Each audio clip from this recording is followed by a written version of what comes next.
প্রচুর পরিমাণে নারকোটিক বিভাগ বেআইনি মাদক বাজেয়াপ্ত করেছে মালয়েশিয়ায়। জড়িয়ে রয়েছে সরকারি হাসপাতালে চিকিৎসকের নাম। চিকিৎসকের সিবিআই পরিচয় দিয়ে ভিডিও কলিং করে চিকিৎসকের অ্যাকাউন্ট থেকে 1.5 লক্ষ টাকা হাতিয়ে নিল প্রতারক।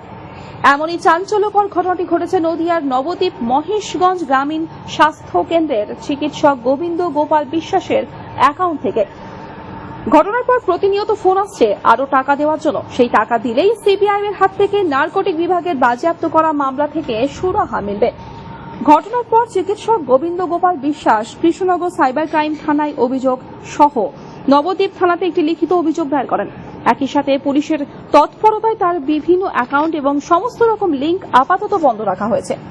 এ বিষয়ে মহেশগঞ্জ গ্রামীণ হাসপাতালের চিকিৎসক গোবিন্দ গোপাল বিশ্বাস জানান, সকাল 9:30 নাগাদ তার কাছে ফোন আসে নারকোটিক বিভাগ প্রচুর পরিমাণ নেশা জাতীয় দ্রব্য বাজেয়াপ্ত করেছে, তাতে যোগ সাজস রয়েছে এই চিকিৎসকের। এই কথা শোনার পর চিকিৎসক হতভম্ব হয়ে পড়েন। তিনি এসবের সাথে জড়িত না, অথচ তার নামে এত বড় অভিযোগ।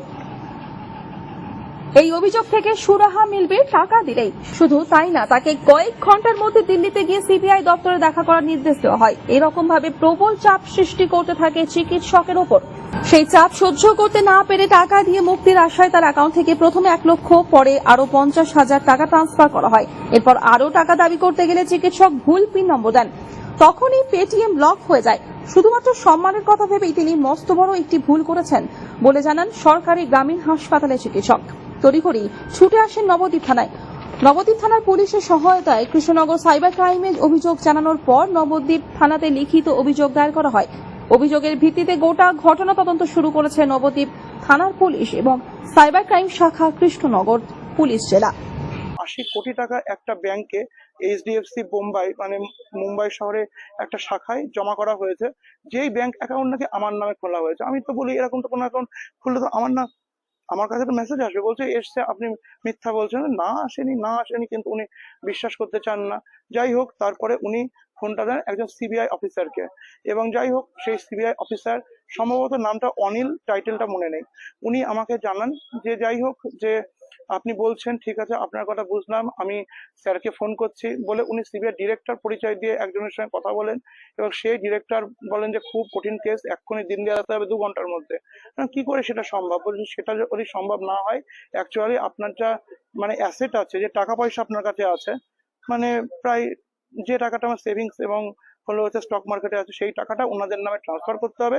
তারপরে ওনারা সেই টাকাটা ইনভেস্টিগেশন করে জানাবেন। যদি হোয়াইট হয় আমাকে ক্লিন চিট এবং টাকাটা 6 ঘন্টার মধ্যে ফেরত দেবেন, না হলে আমাকে অ্যারেস্টও করা হতে পারে যদি টাকাটা হোয়াইট বলে প্রমাণিত না হয়। এবার যাই হোক, ওনার কথা শুনে আমি একটু অবিশ্বাস করে আমি বেরিয়ে আসার চেষ্টা করছিলাম। বললাম যে আমি পুলিশে কমপ্লেন করছি বা জানাচ্ছি। উনি পুলিশ শুনে প্রচন্ড রেগে যান এবং তারপরে বলেন যে ফোনটা রাখলেই আমার নামে যে অ্যারেস্ট ওয়ারেন্ট যেটা হোল্ড করে রাখা আছে সেটা চালু করে দেওয়া হবে, এবং চালু করে দিয়ে আমাকে গ্রেপ্তার করা হবে। বাবা মায়ের সামনে থেকে এবং স্ত্রীর সামনে থেকে যদি গ্রেপ্তার হন, পরিবারের সামনে, রুগীদের সামনে থেকে অ্যারেস্ট হন, তাহলে সমাজে মুখ দেখাতে পারবেন তো?